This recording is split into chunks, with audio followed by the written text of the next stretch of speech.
What's going on, everybody? It's your boy Jay Ridge here to talk some MLB prop plays over on PrizePicks for Friday, April the 28th. We have a full slate of games today, so very excited for that. Let's dive into the plays right after the intro. He's got it! What a catch by Mookie Betts. A lot of names that if you're not a Pirates fan, So we will start off with the batters because I do have some pitchers to go over as well. Really liking the Braves today, especially the right-handed Braves up against David Peterson. I think they can take advantage. Sean Murphy's been a player that I've been betting to hit home runs, especially against lefties. I believe he's still hitting 350 versus lefties. He just homered off Framber Valdez last week. So I'm feeling pretty good about Sean Murphy and his hits, runs, RBIs at 1.5. I don't really know why they're only at -115, especially when Austin Riley's all the way up at -140. He's going to hit right behind him. Riley usually bats third. Sean Murphy usually bats fourth. And if this continues, great RBI spot. Olsen get on base. Acuna's getting on base. Riley's getting on base, even though Riley's kind of struggling, to be honest. I really like Murphy today. He'd be one of my top plays. And then as well, like I mentioned, I like Austin Riley. He hits 500 in 16 at-bats versus David Peterson. That's a great spot. Even though he's in a bit of a slump right now, in my opinion, I think he can break out of it pretty easily. His numbers aren't that bad. He's just been a little up and down. Pretty sure he went full golden sombrero last night. So that's not great, but in a great bounce back spot versus a lefty that he has had a ton of success against. I think you can roll the dice there. And then Anthony Rizzo up against Jacob deGrom.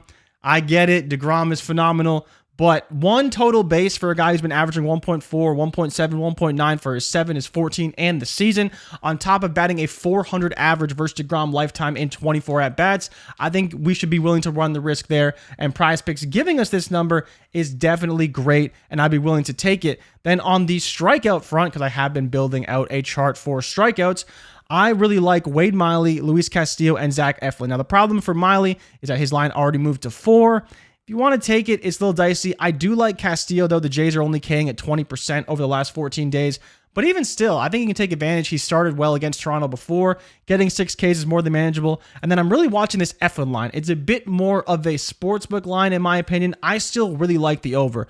The White Sox are K'ing 26% of the time, and Eflin's still whiffing 25% of the time, which is a great spot. So there's still plenty of swing and miss in the White Sox bats. They're, one of the worst teams in the majors. They lost 14-5 yesterday.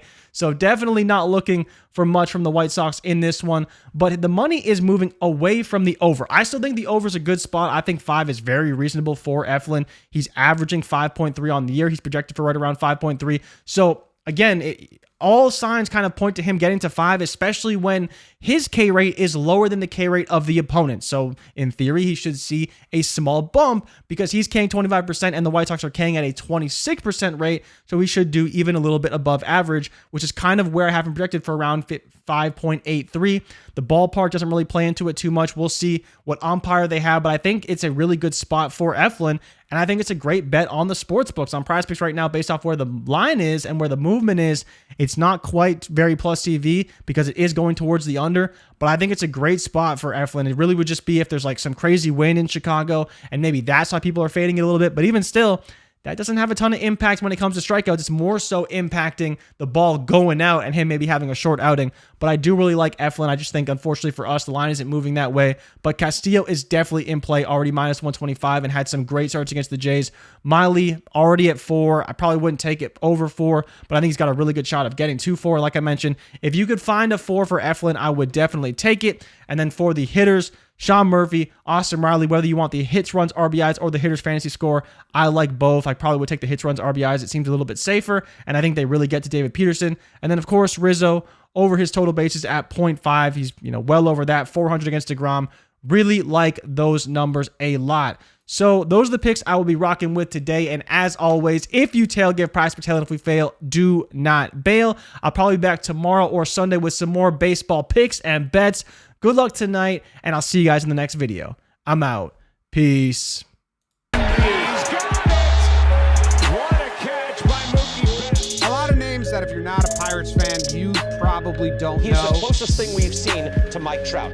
Yeah, the best team in the American League. The Yankees have the most intimidating lineup in baseball.